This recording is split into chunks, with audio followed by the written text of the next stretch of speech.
Hi friends, நீங்கள் என்ன பார்க்க போகிறோன்னா ஒரு அவரைக்காய் பொரியல் தான் பார்க்க போகிறோம். அது எப்படி செய்யுதுன்னு பார்க்கலாம் வாங்க ஃப்ரெண்ட்ஸ். அவரைக்காவை இதே மாதிரி கட் பண்ணி நல்லா சின்ன சின்னதாக வச்சுங்க. அப்புறம் ஒரு வானலில் வச்சுட்டு எண்ணெய் ஊற்றிங்க,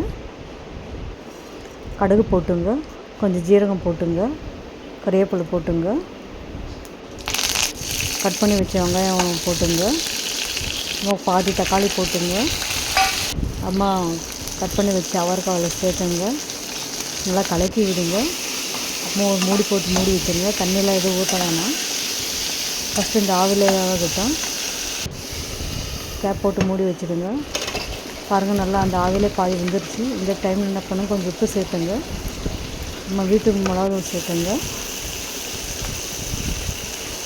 தேவையான அளவு மிளகாத்தூள் உப்பு சேர்த்துங்க. பாருங்கள், நல்லா வதக்குங்க. இதேமாதிரி வந்து நல்லா வெந்து வந்துச்சு பாருங்க. கொஞ்சம் வேணால் தண்ணி ஊற்றிக்கலாம், ரொம்ப வேகலைன்னா கொஞ்சம் தண்ணி ஊற்றிட்டு திருப்பி இன்னும் கொஞ்சம் மூடி வைங்க. கொஞ்சமாக தண்ணி ஊற்றி மூடி வைங்க. பாருங்கள், தண்ணியெல்லாம் சுண்டி நல்லா வந்துருச்சுங்க. அவரைக்காய் நல்லா வதக்குங்க, தண்ணி போகிற அளவு நல்லா வதக்குங்க. துருவி வச்ச தேங்காய் கொஞ்சம் தூவிங்க,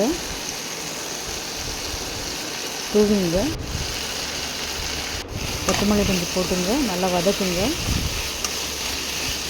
திருப்பி கொஞ்சம் மூடி போட்டு மூடி வைங்க. கொஞ்சம் நல்லா அந்த எண்ணெயில் வேகட்டும். பாருங்கள், நல்லா வெந்து நல்லா ஃப்ரை ஆகி வந்துடுச்சு பாருங்கள். அவ்வளோதான் ஃப்ரெண்ட்ஸ், பாய். ஓகே, இதே மாதிரி எங்கள் வீட்டில் செஞ்சு பார்த்துட்டு எனக்கு கமெண்ட்டில் சொல்லுங்கள். ஓகே, மை சேனல் சப்போர்ட் பண்ணுங்கள், லைக் பண்ணுங்கள் ப்ளீஸ்.